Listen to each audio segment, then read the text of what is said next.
Nós vamos abordar hoje um assunto que é um bocado chato e a maioria dos médicos, mesmo os obstetras, procuram passar por ele superficialmente porque os detalhes são um tanto quanto chatos mesmo.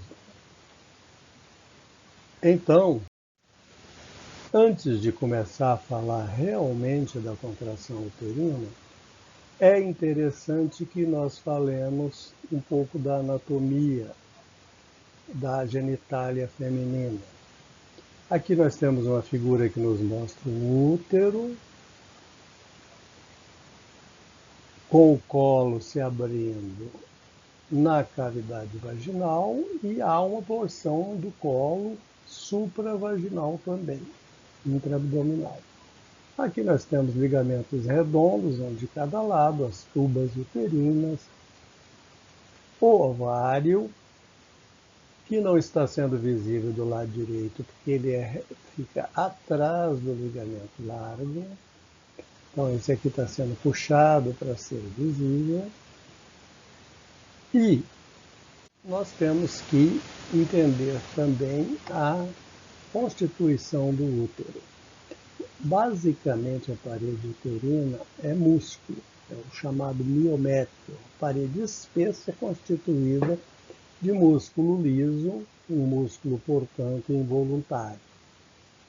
Aqui nós temos o revestimento da cavidade uterina, que é o endométrio. Aqui o canal cervical, orifício interno, orifício externo e aqui a vagina. Aqui está o ovário e as tubas uterinas com as suas fímbrias, essa porção final que parecem expansões realmente em forma de dedos. E aqui o útero dividido em suas porções. Então nós temos, como já disse, o colo. Aqui está, essa porção maior é o corpo uterino. Aqui o fundo. As regiões chamadas de cornos, tanto de um lado quanto do outro, de corno, chifre mesmo. Então são as regiões cornuais, que é onde as tubas se inserem.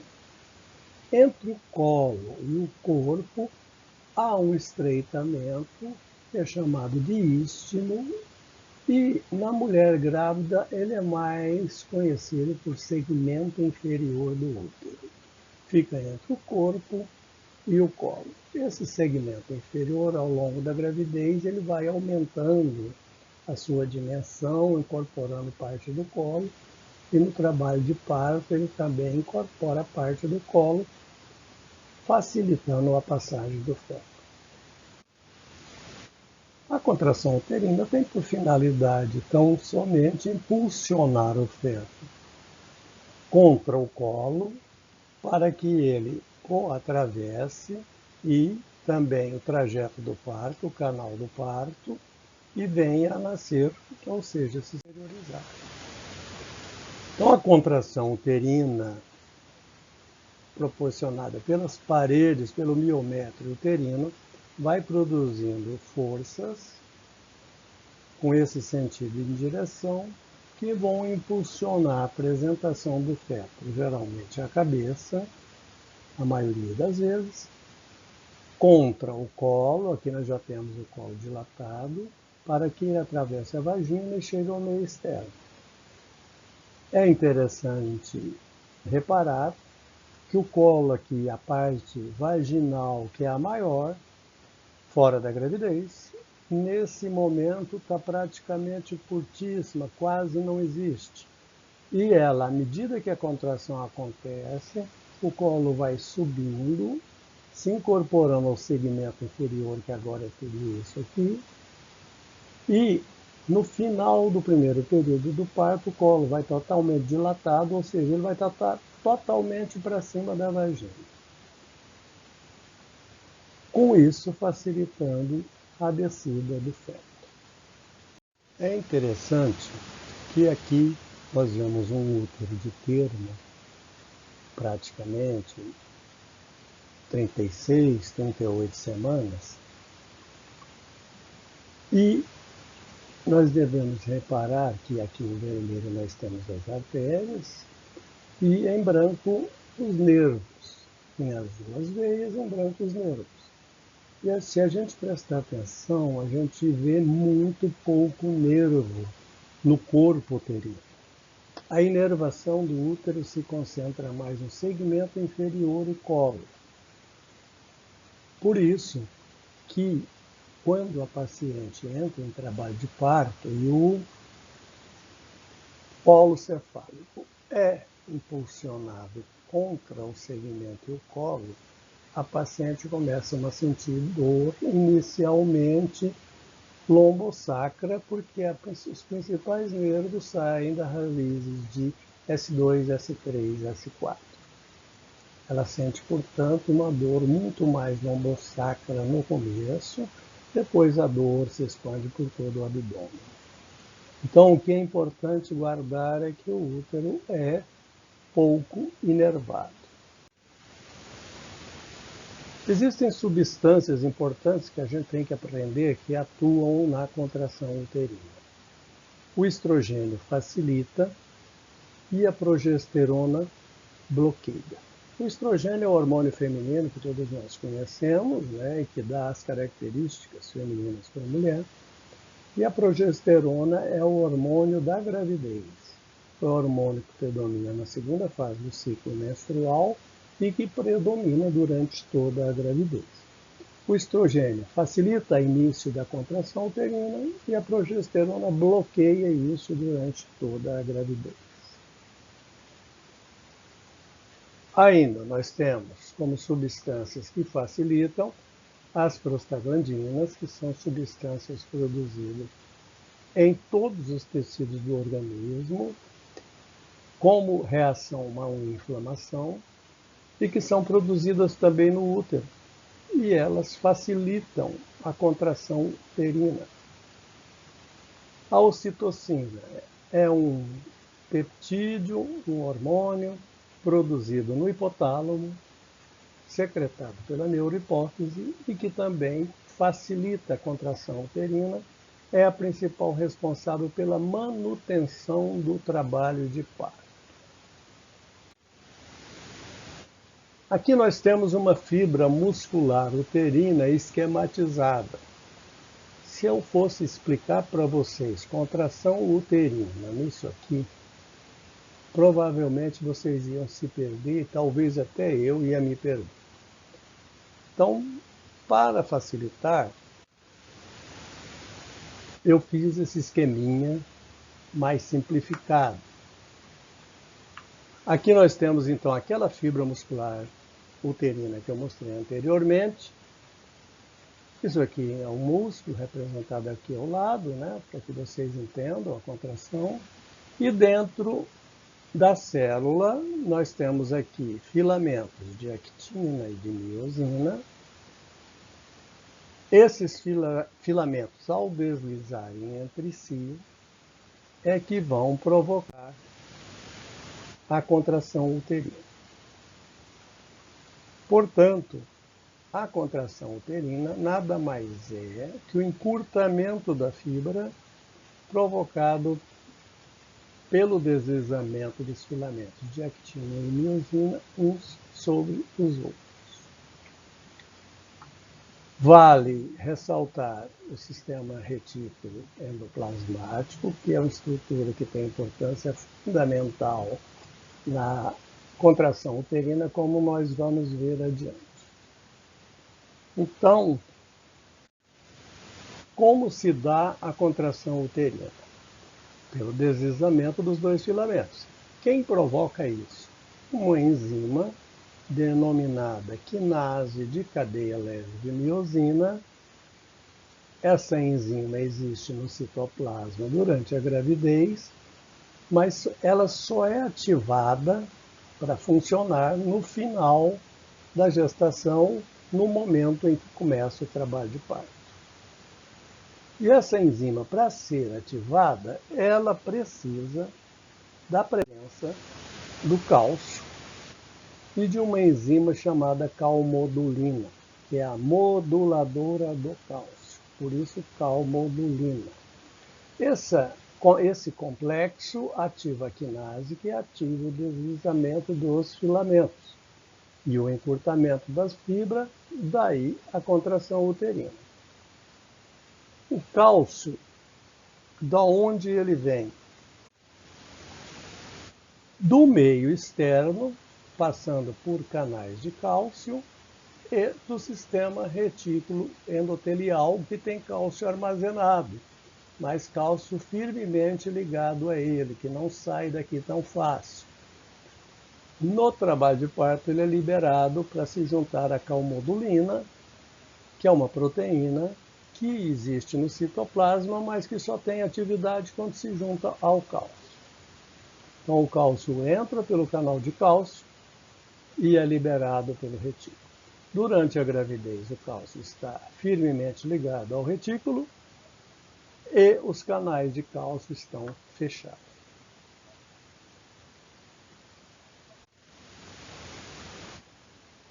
Para que o cálcio entre, é necessário um estímulo que é dado pelo estrogênio, que provoca uma despolarização da membrana plasmática, com isso abrindo o canal de cálcio para que o cálcio entre, se junta à calmodulina, ative a quinase e ative o deslizamento dos filamentos de actina e miosina, provocando o encurtamento da fibra. Eu vou repetir muito isso, que é para fixar. Para que ocorra isso, é preciso energia. Essa energia é fornecida pelo ATP.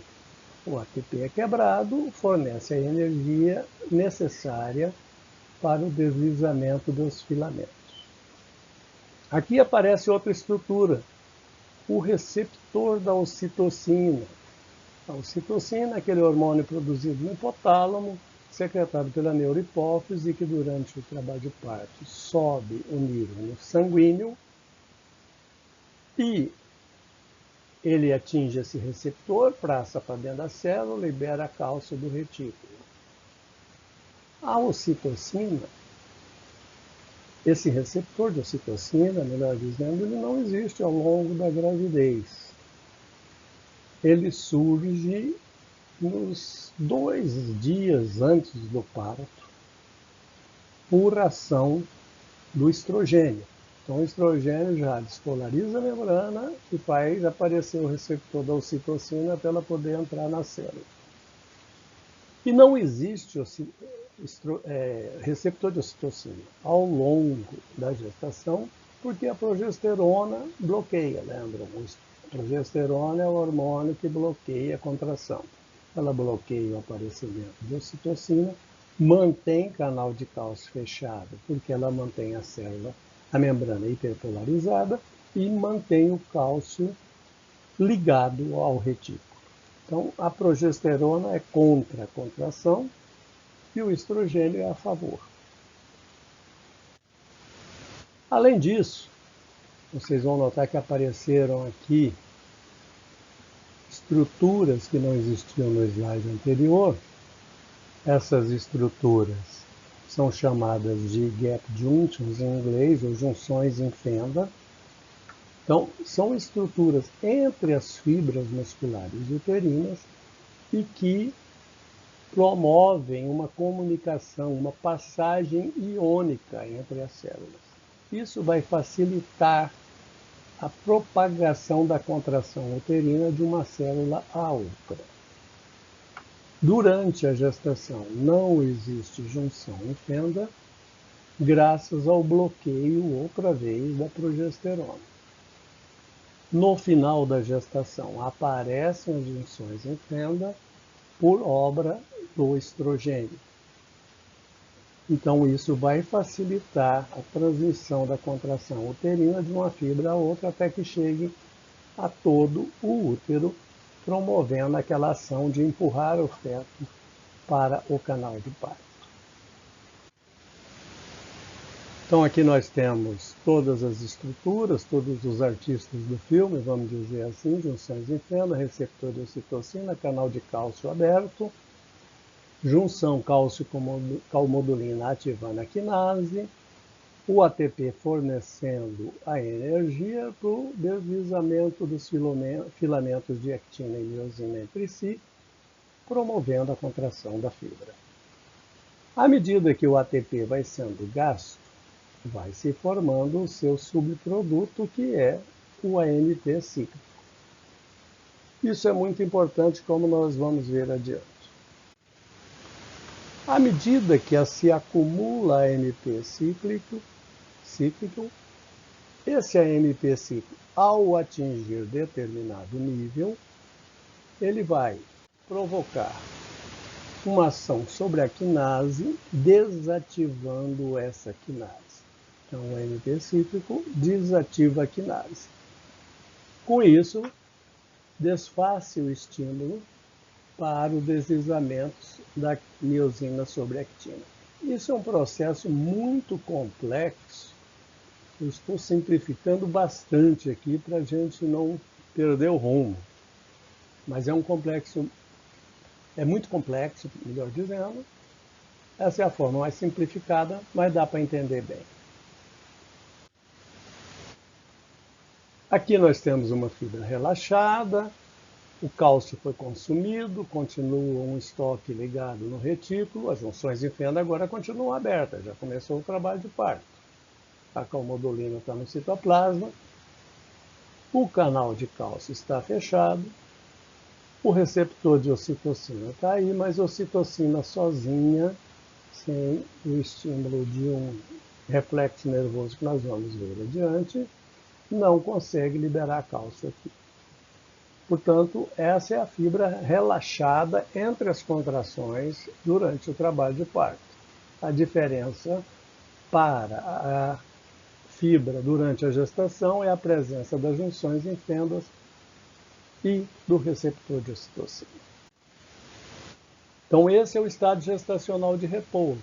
Canal de cálcio fechado, cálcio no retículo, quinase inativada, não tem junção em fenda, portanto, esse é o estado ao longo da gravidez. Voltando aqui àquela célula, aqui nós temos os filamentos de actina e miosina, vocês vejam que não são duas linhas, uma grossa e uma fina, mas sim um complexo de filamentos que deslizam uns sobre os outros. Aqui nós temos uma fibra relaxada, vocês veem que o cálcio está acumulado aqui, são essas bolinhas azuis, amarelas, melhor dizendo. Aqui nós temos os canais de cálcio e de potássio, que entram na história também. Aqui a fibra contraída, vocês veem que o citoplasma está inundado de cálcio, certo? E vai provocar a ativação da quinase.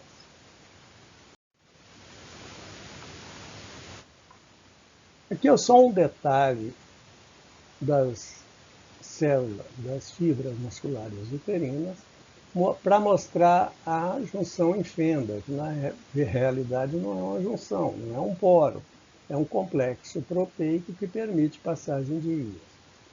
E no caso do útero, essa proteína é a conexina 43. Isso é só um detalhe, não precisa se preocupar em decorar isso, é mais uma ilustração. E, por sinal, é a mesma que existe entre as fibras musculares do coração. Resumindo de uma forma, vamos dizer assim, esquemática, a contração uterina, nós temos um potencial de membrana de repouso mantido pela progesterona ao longo da gravidez, com interpolarização da membrana. Aí, quando vem o estímulo hormonal estrogênico, no início do trabalho de parto, nós vamos ter um aumento da permeabilidade ao sódio, isso é só um detalhe, a despolarização da membrana, abertura dos canais de cálcio e liberação do cálcio do retículo, formação do complexo cálcio-calmodulina e, finalmente, a contração uterina. De uma forma um pouquinho mais complexa. A calmodulina livre se liga ao cálcio, formando o complexo calmodulina-cálcio, que vai ativar a quinase de cadeia leve. Essa quinase vai na cadeia leve de miosina e fosforila. Isso vai facilitar a interação com a actina, actina-miosina, para que as duas deslizem umas sobre as outras, usando o ATP, que é transformado em ADP e depois em AMP cíclico, provocando a contração.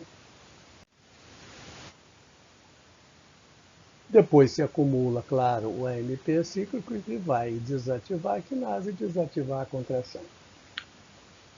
Características da contração uterina. Ela é involuntária, a paciente não controla o seu útero para contrair ou não, e ela é dolorosa.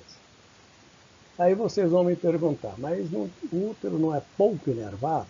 Realmente, mas se vocês lembrarem que o colo cefálico ou pélvico é impulsionado contra o colo e o segmento, ele vai provocar uma distensão do colo e do segmento e com isso vai provocar dor. Por quê? Aqui no colo e no segmento se concentra uma grande rede de terminações nervosas que vão levar a um impulso doloroso ao distender o colo e o segmento. Por isso dá dor. Na realidade, o corpo uterino não dói. A contração uterina se origina em marcapassos. Tal qual no coração, o útero também tem marcapasso. No caso do útero, os marcapassos são um conjunto de células diferenciadas para ter uma maior sensibilidade ao estrogênio e, portanto, deflagrar aquele processo todo.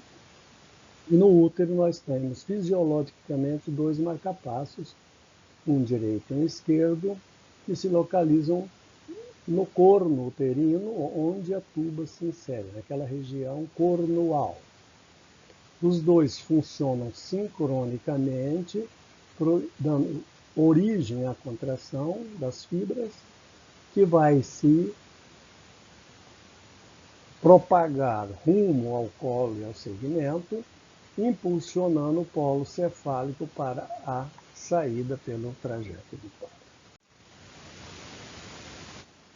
Então, a propagação da onda contrátil se dá pelas junções em fenda. Isso aqui é uma curiosidade, a velocidade é 2 centímetros por segundo. Então, um útero que no final da gravidez tem 36, 38 centímetros de altura, a contração vai propagar em todo o útero cerca de 18, 19 segundos. Um outro fator importante é por que completadas 38, 39, 40 semanas, aquele útero que estava quiescente ao longo da gravidez por causa da progesterona, de repente ele começa a contrair. Isso se dá principalmente pela ação estrogênica. Nesse momento, o estrogênio predomina sobre a progesterona localmente no útero. Além disso, conta com a ação conjunta também das prostaglandinas, que são produzidas em grande quantidade no útero e provocam contrações uterinas. As prostaglandinas liberam cálcio do retículo e também abrem canal de cálcio. O cortisol fetal, ele está aqui em azul para ser destacado, porque já existe comprovação em animais, principalmente em ovelhas, que o cortisol fetal entra na determinação do trabalho de parto, do início do trabalho de parto, melhor dizendo. Em humanos, isso nunca foi possível de fazer esse experimento para comprovar isso, por razões éticas, é claro. Portanto, o cortisol fetal provavelmente entra também na gênese do início do trabalho de parto. E, finalmente, o volume uterino. Porque o útero tem uma capacidade de crescer ao longo da gravidez. mas tem um limite essa capacidade. Então, o volume uterino tem um limite. Atingido esse limite, o útero começa a liberar substâncias que vão dar origem à prostaglandina, vão dar origem à síntese da prostaglandina. E aí a prostaglandina vai contribuir para o início do trabalho de parto também. Bem, para entendermos o determinismo do parto, vamos analisar esse esquema. Então nós temos o volume uterino, o cortisol fetal, que o feto, ao produzir um determinado nível de cortisol, o que ele faz quando está maduro, quando a sua adrenal está madura, no final da gravidez, e quando o estrogênio predomina sobre a progesterona, nós temos o início do trabalho de parto. O volume uterino provoca a liberação de fosfolipase A2 do âmino e do core, as membranas fetais, que vai liberar ácido araquidônico das membranas fetais, que vai ser o substrato para a síntese de prostaglandina na vesícula parietal. Isso vai estimular a contração uterina e inicia-se o trabalho de parto. Ocorre dilatação do colo, porque o feto é impulsionado contra o segmento e o colo. Essa dilatação do colo vai liberar um reflexo neuroendócrino.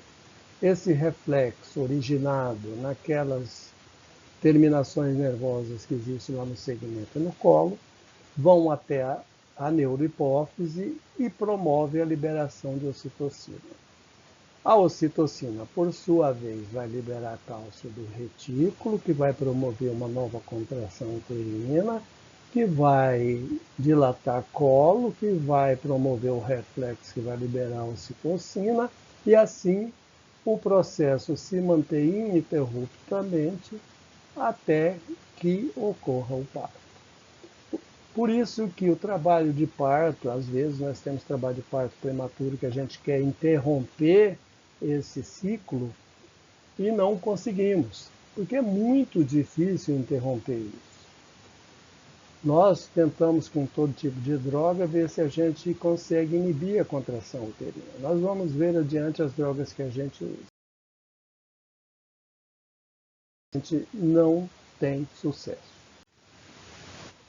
É importante também conhecer as repercussões hemodinâmicas de uma contração uterina de trabalho de parto ativo, franco. Para a mãe, ocorre uma autotransfusão de mais ou menos 300 ml de sangue. Por quê? O útero está grande, ele contém no seu interior artérias e arteríolas e veias e vênulas cheias de sangue, que circulam para oxigenar o feto e retirar os catabólicos.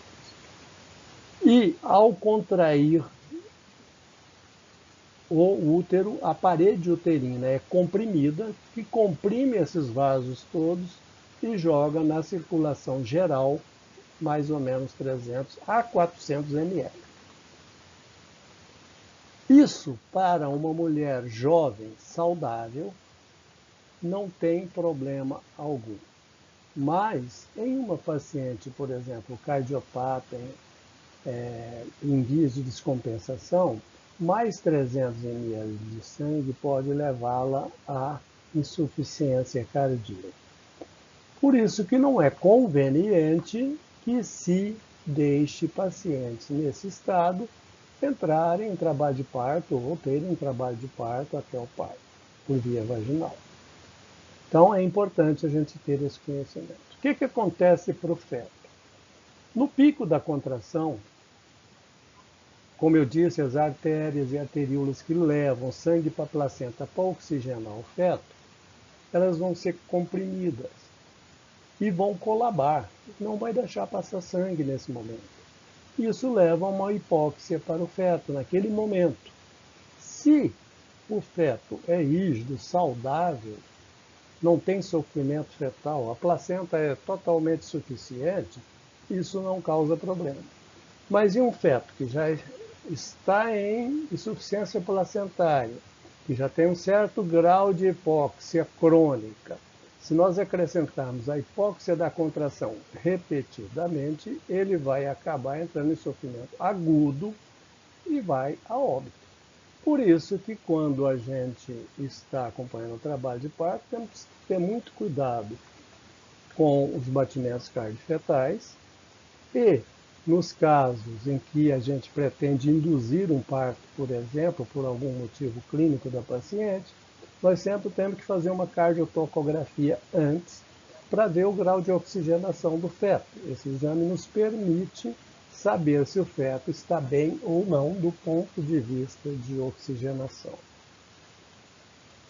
É importante também a gente ter esse conhecimento clínico aqui. O tono de repouso, ou o estado de repouso do útero é um estado de leve contração, que provoca um tono de 10 milímetros de mercúrio. Isso é normal. É um estado de repouso. O útero não pode ficar totalmente relaxado. Quando começa a contração uterina, se a gente coloca a mão na barriga da paciente, nós vamos perceber a contração quando atingir 20 milímetros de mercúrio, ou seja, o tono 10 milímetros mais 10 milímetros de contração. E a paciente começa a sentir dor quando atinge 25 milímetros, ou seja, o tono 10 mais 15 milímetros da contração. Então é nesse momento que a paciente começa a sentir dor. Daí a gente já conclui que a contração de trabalho de parto é a que dói, porque é a que consegue impulsionar o concepto contra o segmento inferior e o colo. Então a gente faz muito diagnóstico falso de parto, de trabalho de parto.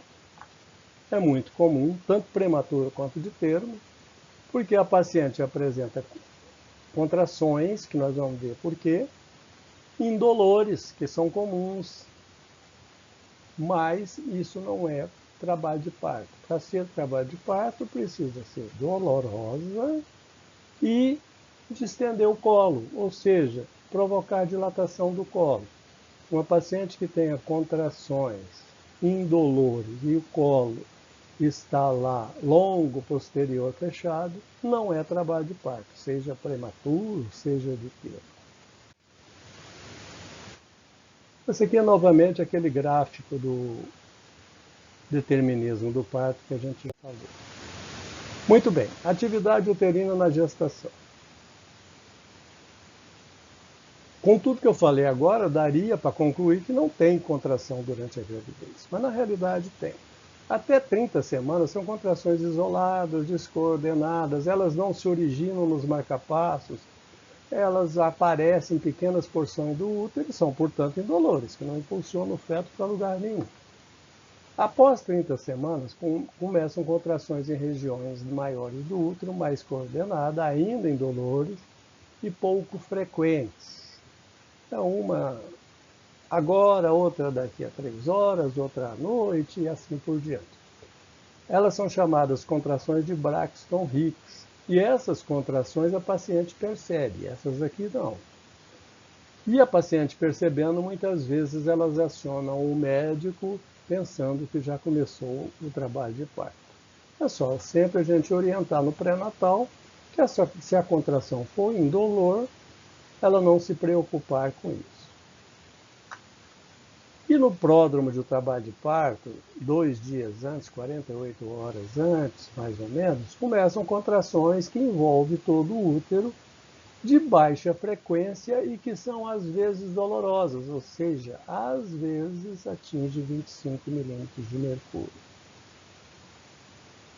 Já no parto, começou o trabalho de parto, as contrações se tornam ritmadas, com frequência de 2 a 5 em 10 minutos, são dolorosas, que já estão impulsionando o feto pelo canal, e a intensidade normal varia de 25 a 50 milímetros de mercúrio durante o período de dilatação.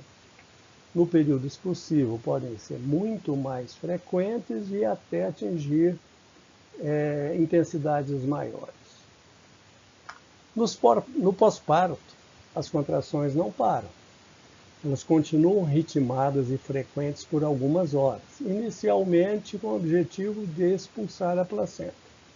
À medida que o tempo passa, elas vão se tornando mais espaçadas nos dias subsequentes, mas ainda se mantém. Só que agora já não são dolorosas e são pouco frequentes, quase imperceptíveis para a gestante. Melhor dizendo, para a puérpera agora, né? Ela já teve o seu parto.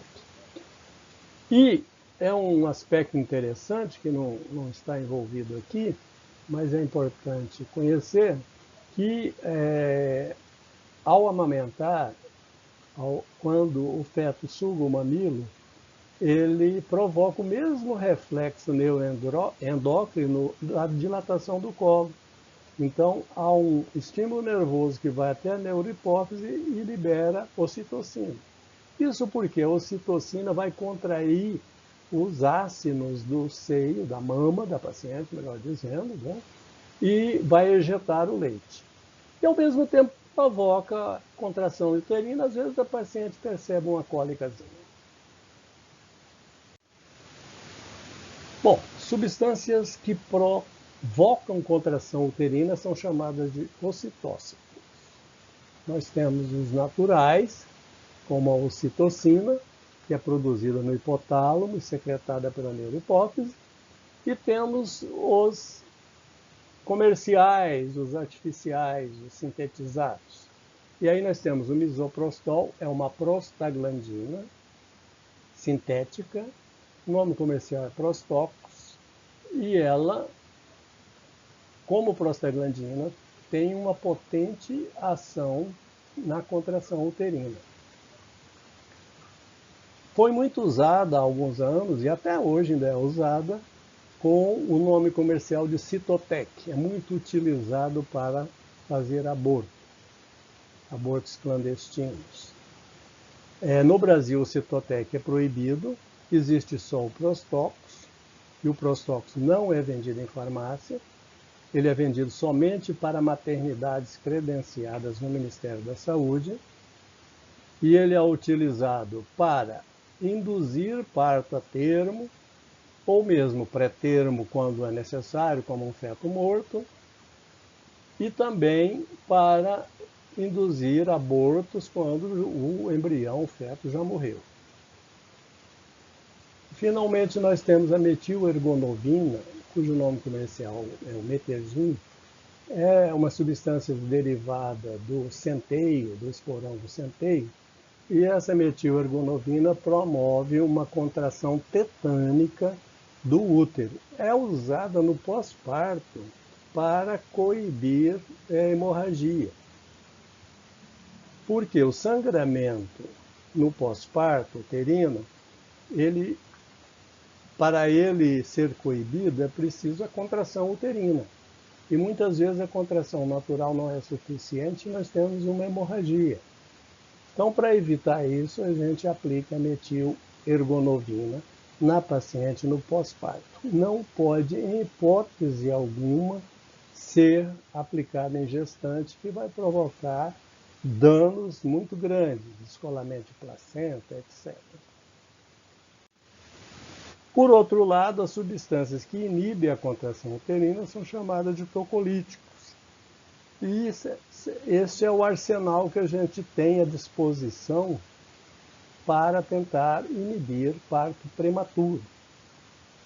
Nós temos os beta-miméticos, a terbutalina é a mais utilizada, tem efeitos colaterais que podem ser graves, como taquicardia, hipotensão, edema agudo de pulmão quando dado em altas doses e até levar à morte de pacientes. Ela é dada endovenosa, gota a gota, tem que ser dada em bomba de infusão, para que se não perca o controle do gotejamento e com muito cuidado, sempre de olho no pulso da paciente e na pressão arterial. Ele só pode ser dado com vigilância constante. Em segundo lugar, nós temos bloqueador de canal de cálcio. O principal é a nifedipina. É a mesma medicação, a mesma substância que é usada para hipertensão arterial, para pacientes hipertensos, inclusive para gestante hipertensa. Essa nifedipina, ela bloqueia o canal de cálcio, agora então vocês não preciso nem explicar por que ela bloqueia a contração, né? Mas os seus efeitos colaterais podem ser hipotensão, mas isso só acontece nas pacientes hipotensas, rubor facial e cefaleia. Pela sua segurança comparada com as beta-miméticos, hoje é a primeira escolha, inclusive por recomendação do Ministério da Saúde. Temos ainda os bloqueadores de receptor de ocitocina, cujo nome comercial cuja substância é o atosibano. Os efeitos colaterais são muito leves, náuseas, vômitos eventuais. O problema é o alto custo. Então é uma droga ainda de preço proibitivo para uso em saúde pública. Na medicina privada, ela é usada e pode ser usada se a paciente e o plano de saúde pagarem, claro, né? O sulfato de magnésio, que é utilizado muito para pré-eclâmpsia, profilaxia de eclâmpsia, etc., é um tocolítico fraco. Ele também é tocolítico, mas tem que ser doses bem maiores do que aquelas usadas na profilaxia da convulsão na pré-eclâmpsia. É pouco usado em doses muito altas, pode levar a parada respiratória e ao óbito, claro. Como ele é um tocolítico fraco, ele é muito pouco usado, principalmente no Brasil. Nos Estados Unidos, eles usam um pouco mais. E, finalmente, os anti-inflamatórios, onde se destaca a indometacina. Qualquer anti-inflamatório pode inibir contração uterina porque ele inibe produção de prostaglandina, inibe a ciclooxigenase. Portanto, ao inibir a prostaglandina, eles inibem trabalho de parto, inibem contração uterina. Mas tem efeitos colaterais muito graves: oligômio severo, fechamento de duto arterioso do feto, hipertensão pulmonar fetal e encontra-se totalmente em desuso. Só se usa em situações muito mesmo escolhidas, e é melhor considerá-lo em desuso mesmo do que pensar em se usar sem uma experiência muito grande. Aqui, só para voltar àquela figura da fibra muscular, para a gente ver onde agem qual o mecanismo de ação dos tocolíticos. Os beta-adrenérgicos ou beta-miméticos entram pelo seu receptor, vão inibir a adenilciclase. Essa adenilciclase vai elevar AMP cíclico, que vai, lembram, inibir a quinase de cadeia leve de miosina, a quinase. Os inibidores anti-inflamatórios, que inibem a COX-2, vão inibir a produção de prostaglandina e, portanto, a prostaglandina não vai chegar ao seu receptor. O receptor de ocitocina, aliás, melhor, o antagonista da ocitocina bloqueia o receptor da ocitocina, aqui está na membrana o receptor da ocitocina. Então, ele bloqueia a entrada da ocitocina, bloqueia a liberação de cálcio. Os bloqueadores de canal de cálcio, então, eles vão bloquear a entrada de cálcio, porque fecham o canal de cálcio. Daí, não vai ter cálcio suficiente no citoplasma para se unir à quinase de cadeia leve de miosina. Aquela famosa quinase que vai ativar o deslizamento dos filamentos de actina e miosina. Assim, a gente termina essa introdução, vamos dizer assim, à fisiologia da contração uterina.